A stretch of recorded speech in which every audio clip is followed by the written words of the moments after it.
절대 권력자와 군부 엘리트 간의 정면 충돌이 일어나는데 그냥 일어난 게 아니라 결과적으로 볼 때 이거는 친누나와도 연관이 돼 있었다. 즉 패밀리를 보호하기 위한 것도 있었다. 이런 얘기들이 이제 스물스물 나오기 시작합니다.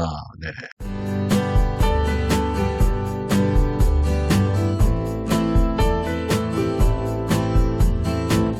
안녕하세요. 네. 믿고 보고 믿고 찾는 채널 김상순 TV의 시진핑 권력 투쟁 분석 111번째입니다. 네. 시진핑의 친누나 치차오차오 많이 들어보셨죠? 네. 연성 감금설이 나타났습니다. 왜 갇혀 있을까요? 그리고 배경을 보니 시진핑과 원로 및 태저당의 권력 투쟁, 금권 전쟁, 게다가 짱유샤 체포건까지 걸려 있다고 합니다. 어떤 내용인지 이거 굉장히 좀 점점 심각해져서 제가 이거를 한번 살펴봤습니다. 한번 함께 살펴보시죠. 자, 중난하이에 시진핑이 살고 있는 또 그 최고 지도자들이 살고 있는 중난하이에 권력암투의 뇌관이 나타났는데 이게 바로 시진핑 일가, 시진핑 패밀리의 부정부패, 엄청난 거대한 부패가 있다고 제가 여러 번 말씀드렸죠. 그런 게 지금 나타나고 있다는 거죠. 자, 하나씩 좀 살펴볼 건데, 시진핑 패밀리의 실질적인 대장은 큰 누나입니다. 치차오차오라고 하는 큰 누나인데, 엄마의 성을 따랐기 때문에 누나 둘은 첫째 누나, 둘째 누나의 이 두 사람은 엄마의 성을 따라서 치씨가 됐습니다. 그래서 치차오차오, 치안안 이렇게 되는데, 치차오차오 큰 누나가 대장입니다. 현재 뭐 수개월째 심천에 선전에 영민관에 연금되어 있다. 외부하고의 연결이 차단되어 있다. 그리고 최고 권력자의 가족조차 행동을 통제받는 이런 초유의 사태가 발생했다. 근데 그럼 이걸 어떻게 해야 될까요? 이게 시진핑이 보호를 하고 있는 걸까? 아니면 권력 통제 상실의 증거일까? 아주 완전히 상반된 얘기가 지금 나오고 있는데 그렇지 않습니까? 그죠? 이거 한번 좀 더 들어가 볼까요? 시진핑의 친누나, 시진핑의 패밀리, 큰 누나, 작은 누나, 매형들, 이 네 명하고, 그 다음에 친동생, 시위연핑, 이 다섯 명이 결국 이제 패밀리의 핵심인데, 석유는 뭐 완전 히 이 사람들 겁니다. 그러니까 뭐 석유, 히토류, 광산, 뭐 수출입 이런 게 다, 현금 젖소까지, 이 나올 정도로 얘기인데, 이게 사실은 드러난 거에 불과하고 윤폐된 거는 부정부패로 드러나지 않은 거는 빙산의 일각에 불과하다. 이게 엄청난 이 모든 산업을 결국 여기서 다 좌지우지했다 이렇게 볼 수가 있는데요. 13년 동안 엄청나게 해먹었겠죠, 그죠? 그런데 왜 지금 이 사태가 났을까? 극도로 정말 은밀하게 움직였던 치차오차오 큰 누나 전면에 나서는 법이 없었던 사람들인데 이 대리인들이 굉장히 많죠. 이 중에 보면 뭐 당의 위구르 당서기를 했던 마싱레이라든지 여기는 이제 물론 시진핑의 부인과도 연관이 돼 있지만 어쨌든 그렇고 뭐 삼서성의 시위안핑 같은 경우는 히토류 생산 이게 또 남동생인데 결국 총대장은 치차오차오이고요. 그리고 제가 했었던 그 분은 캄보디아 천즈 프린스 회장 여기도 또 치차오차오의 이 복건성, 심천 이쪽에 돈 세탁, 자금 세탁해주는 그런 역할을 했었었죠. 네. 그래서 이런 이제 대리인들이 굉장히 많았는데 이 사람들이 이제 슬슬 중앙기율검사위가 작년에 어, 장유샤부터 시작해가지고 시진핑 쪽을 압박하고 시진핑 군부 세력을 제거할 때 이 사람들 주변 사람들을 치기 시작했다는 거죠. 이게 이제 전형적인 중국의 권력 투쟁의 이제 형태인데요. 이 친누나가 점점 이제 이 중간에 이런 사람들이 잡혀 들어가니까 극도로 불안해했을 수 있겠습니다. 그러다 보니까 마지막에 이제 결국 1월 달에 위험한 도박이다.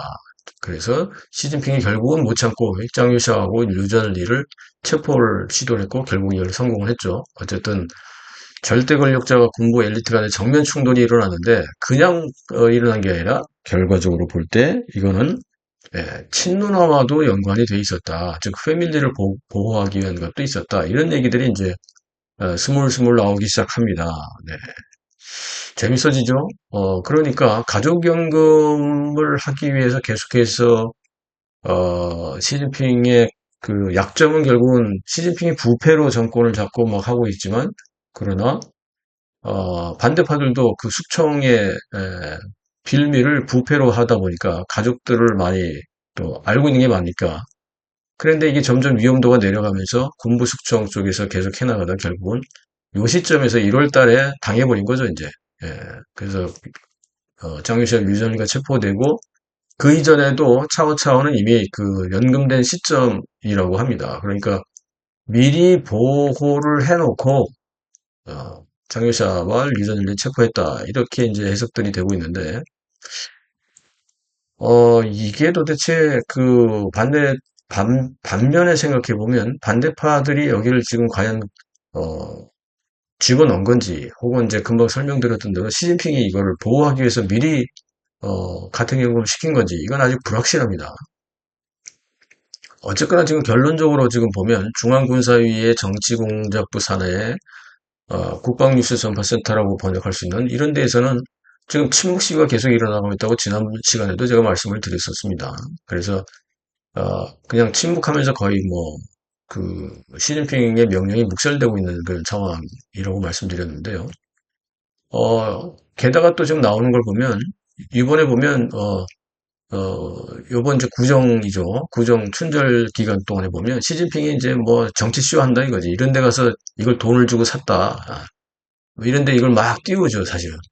띄우지만 실제로 반대로 얘기하면, 웃기는 장난하지 마라. 뭐 이렇게 이제 조롱하는 그 형태의 문장들이 올라오고요.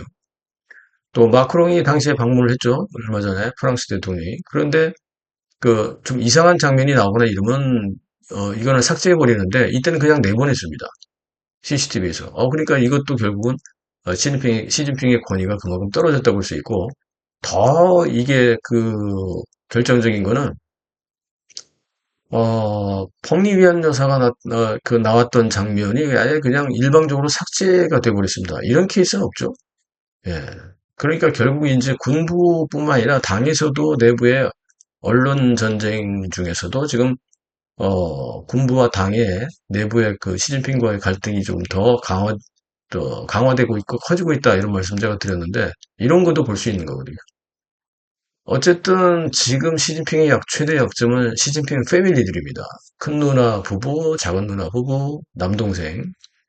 이 일가가 뭐 엄청난 돈을 갖고 있어요. 몇백 경을 갖고 있다, 이렇게 제가 표현을 할 정도로 많은 돈을 갖고 있는데, 이 돈이 결국 막대한 부패가 계속 발각될 수밖에 없죠. 그리고 반대파가 압박하게 되고, 니네들은 뭐냐 이거지. 왜 우리만 부패로 잡아놓냐 이거야. 그리고 이제 그러다 보니까 시진핑도 결국 티차오차오를 격리시킨 게 아니냐. 전반적으로 보면 반대파들이 격리시키지는 않았을 거예요. 그러면은 시진핑이 바로 그냥 쫓겨났겠죠. 결과적으로 보면, 따라서 혈육인 치차오차를 보호하기 위해서 강력한 상대적이었던 장유사 군부 이 세력들을 갑자기 그냥 수청해버린 거지, 이제. 이 다급한 군부의 숙청 도발도 맞고. 그래서 이제 군부 매체의 공개적 조롱과 반발까지도 결국 후유증으로 남게 됐다, 이렇게 분석을 해볼 수가 있겠습니다. 좀 더 지켜보긴 할 건데, 어찌됐든 지난 시간과 이어서 이번에도 7가지 딜레마, 지난번 시간에 말씀드렸죠. 근데 이번에도 보면 이 권력 누수가 아니면 이런 현상이 나타나지가 않을 텐데, 자기 친족들을 보호하기 위해서 자기가 스스로 자동으로 연상 감금을 시켜버린다?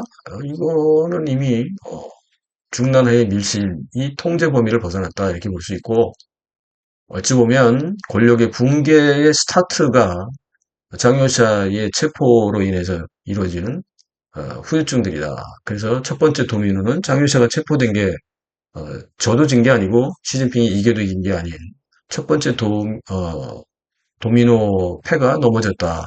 그리고 그 두 번째 패가 결국은 이 친누나 혹은 패밀리들이 아니냐, 이런 얘기를 해볼 수가 있겠습니다. 예, 좀 더 지켜볼게요.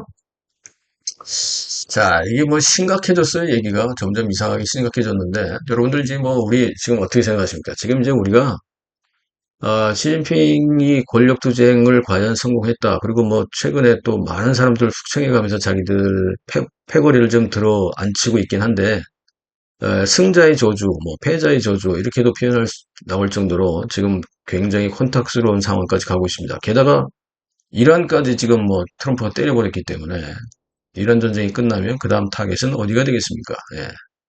이란 문제에 대해서도 예고 방송합니다. 예, 이란과 관련된 예, 중국의 입장 뭐 이런 것들도 좀 정리하겠습니다. 최근 제가 좀 아파서 한 보름을 아팠다고 했잖아요. 근데 오늘은 목소리가 좀 많이 돌아왔네요, 그죠? 예, 그래서 목소리가 많이 돌아왔으니까 이제 정상적인 방송을 좀 하도록 하겠습니다. 예. 다음 시간에 뵙기로 하고, 계속해서 이 아픈 과정에도, 편집 후원해 주시는 분들께 감사드리고요. 예, 걱정해 주시는 많은 분들께 다 이 자리를 위해서 이제 목소리 돌아왔습니다. 네, 열심히 하겠습니다. 예, 그리고 다시 이제 알바팀을 구성했습니다. 그래서, 좀 더 많은 내용들이 이제, 좀 더 속도감 있게 올라가겠습니다. 다음 시간에 뵙겠습니다. 감사합니다.